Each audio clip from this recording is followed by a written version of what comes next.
Why should we care about a place called Solomon Islands? Most of us may not even know what it is. Is it a country? Is it an atoll? Is it a part of a country, an island that's part of a country? Maybe some might even think that this is a fictional place out of a movie or some James Bond plot. It isn't. It is a country. It's a tiny country way down in South Pacific, far away in South Pacific, sort of north of Australia, but very far from India. So why should we bother? Now, let me try and put it a little bit differently for us to understand it better. Now, Maldives is also several hundred kilometers from our southern coast. It is also sitting in the middle of nowhere. It's a bunch of islands, a bunch of atolls. An atoll is a bunch of islands sitting in the Indian Ocean. If you in fact look at the map and where Maldives is, see the capital Malé and see how far do these islands stretch. All of these islands together, in fact, a majority of the islands are not even inhabited even now. They have a total population of just about 6 lakh people, maybe 6.5, I don't know the precise figure, but thereabouts. Now, those islands, see, why is it so that US Secretary of State Pompeo, he came to India, he went to Sri Lanka, he also went to Maldives. Why? Because Maldives was now seen as being crucial to Indo-Pacific, right? Because Indo-Pacific is Indian Ocean and Pacific Ocean. So this bunch of islands sitting in the heart, deep down in Indian Ocean, and then later Indian Ocean as you go on connects on one side to the Pacific. These are very crucial. And the very idea that the Chinese could somehow acquire a foothold there, as had begun to happen under the previous government in Maldives. Under the previous government in Maldives, Maldives had begun pulling away from India and becoming more and more dependent on China. And you know what happens, what China's dependency, what being dependent on China means. Chinese invest money, Chinese bring in their people, they bring in their infrastructure, their machinery, their intelligence. And basically, once they acquire a foothold, you can't get rid of them. And they lend you money. They lend you money on very harsh terms. They lend you more money than you might have borrowed. If you were in your good senses, ask the Sri Lankans what happened to them in Hambantota. But you also get lured by easy money, easily available money. That's what's happened to Pakistan also. And Pakistan seems to be heading in that direction. So Maldives were heading in that direction. Then there was a change of government in Maldives and a more sober government came into power. This government restored its relationship with India and repaired its relationship with India. Now, its critics have been trying to run an anti-India agitation there, which this government is putting down. To that extent, Maldives coming back, Maldives return as a friend of India, I don't want to say in the Indian fold, as a friend of India, was also a cause of relief among India's Quad allies, that is the US, Australia, and Japan. Now imagine if Maldives one day decided, if we heard the news that Maldives has signed a comprehensive security arrangement with China.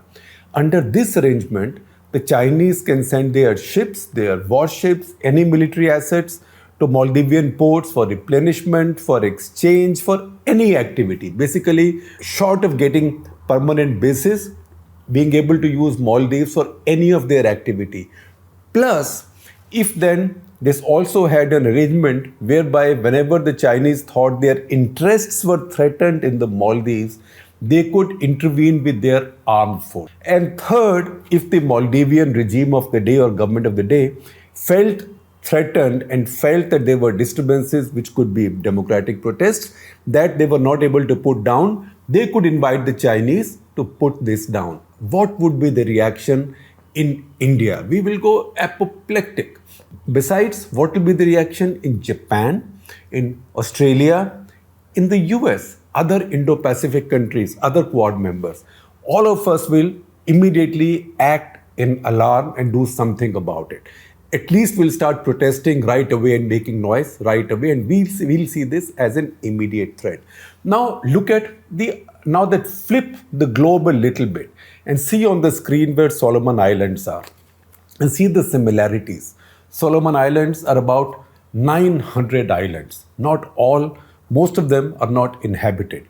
Now, those islands, 900 islands, have a population of just about 7 lakh people, give or take maybe 10,000, 20,000, just about 7 lakh people. So, very similar countries. Both Maldives and Solomon Islands are sovereign countries. The slight difference with Solomon Islands is that it's a constitutional monarchy. So, monarch being the Queen, Queen Elizabeth II.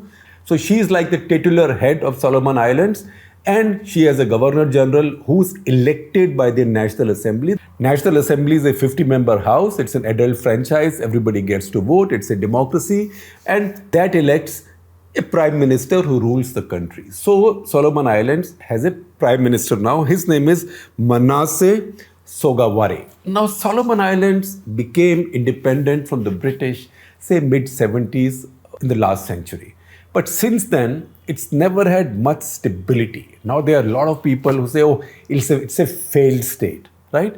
It's not really a failed state. There is the other view, which is that it's not a failed state. It's a state that is in the works. That's a work in progress, which is maybe more a better explanation. Now, the big island which is the power center is the island of Guadalcanal. Sounds familiar? I was holding it until I'd set up the story a little bit, because many of you might have a recollection of Guadalcanal, because this is where that famous or infamous, ferocious, ultra bloody, take no prisoners battle took place, or a series of battles took place between Allied forces and the Japanese troops entrenched there in the Second World War, say between 1942 and 1945. And if you're like my vintage, or maybe even after that, you might be familiar with the works of a historical fiction writer, a very famous best-selling historical fiction writer, Leon Uris. He who also wrote Exodus, Topaz, and many other books, and you can see those titles. His first book, I think it was his first book in 1953, 54, or thereabouts, because the movie on it was made in 1955.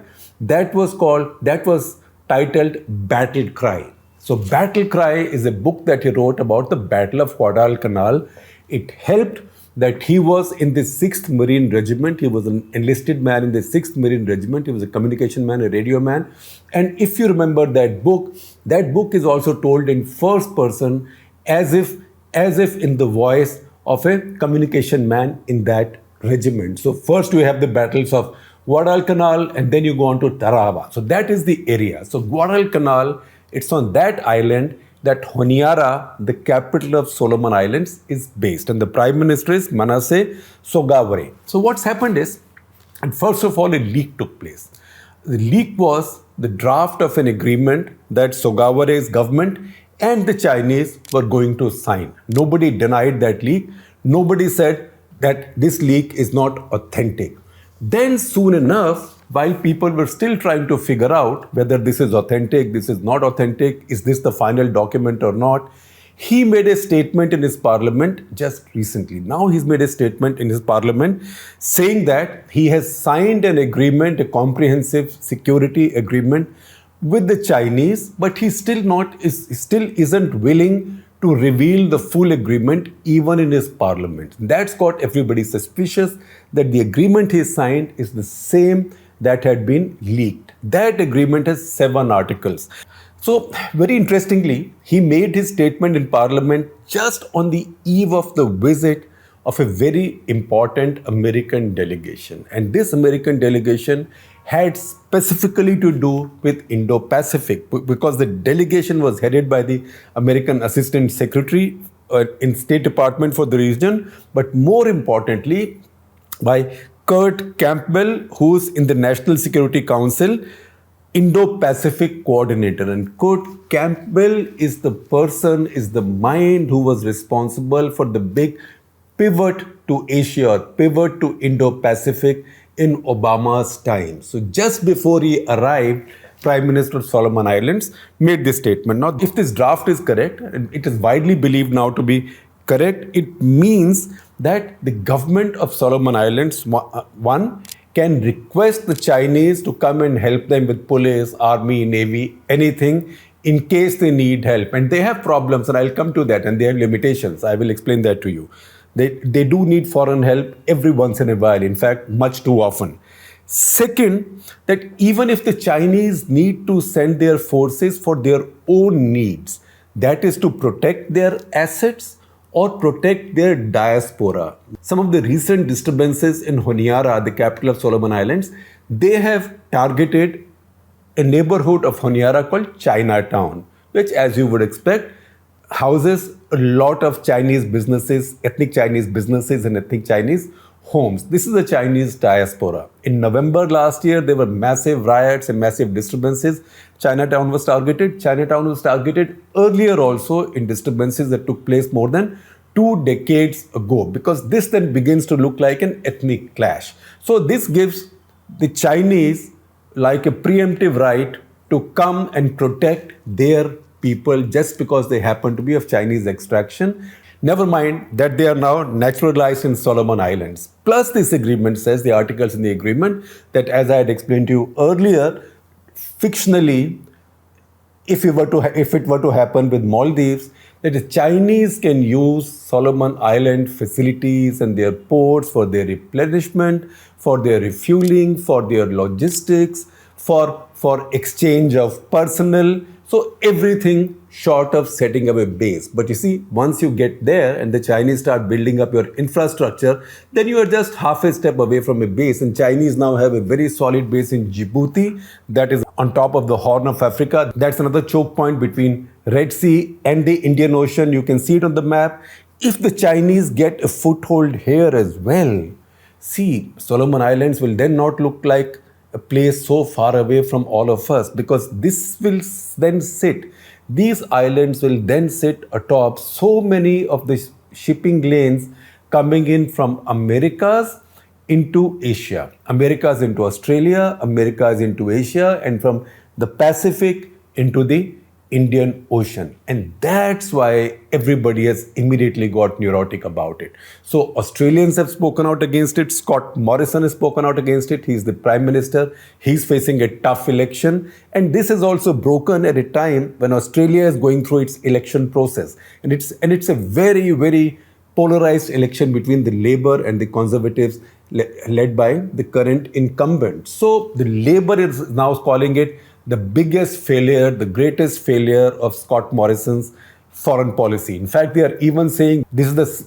biggest foreign policy failure in the history of Australia since the Second World War. Now, this is election time, so overstatement is to be expected. But the fact is, are you now going to see the Chinese sitting next door to you? You thought all this while that all said and done, Australia is far, far away from all this, right? But right now, if the Chinese come to Solomon Islands, see the map, then they don't look so far away. And then it changes all of the equation for the Australians also. The Americans have issued their own statements. Americans, in fact, because Solomon Islands has had a history of disturbances, they had shut their embassy in Honiara in 1993. And they've been talking about opening their embassy again, because everybody knows that this real estate now, geostrategically, this is now a very valuable geostrategic real estate. So they've been wanting to come and reopen their embassy. So Americans are saying this is wrong, that this is provocative. Americans are saying that this follows the pattern of the Chinese signing, and I'm quoting now, shadowy, vague deals with little regional consultations, which means they suddenly spring a surprise like this, and that's what they've done with Solomon Islands. So the Japanese are protesting, the Australians are protesting, the Americans are protesting. India, as we know, is always very careful saying anything to do with the Chinese, but there are concerns on the Indian side as well. What is the Prime Minister of Solomon Islands saying? So Manasseh Sogavare in his parliament said, I ask all our friends, neighbors and partners to respect our sovereignty, that nobody should feel threatened by this. But the fact is, everybody is feeling threatened by this. Now, you might ask me that is there any justification in Solomon Islands seeking foreign guarantees for its own security. Now, there are people in Solomon Islands, critics, the opposition leader, the leader of the opposition, Matthew Whale, who's been quoted in the Solomon Star, which is the most respected or the best known English newspaper in Solomon Islands. He's called the deal mercenary on the part of the government in Solomon Islands and opportunism on the part of the Chinese. And he says, in the garb of doing something with the Chinese, a kind of geopolitical deal is being made out, and Solomon Islands is being compromised as a geopolitical asset. That's the implication of what he is saying. But the fact is that Solomon Islands has had security problems.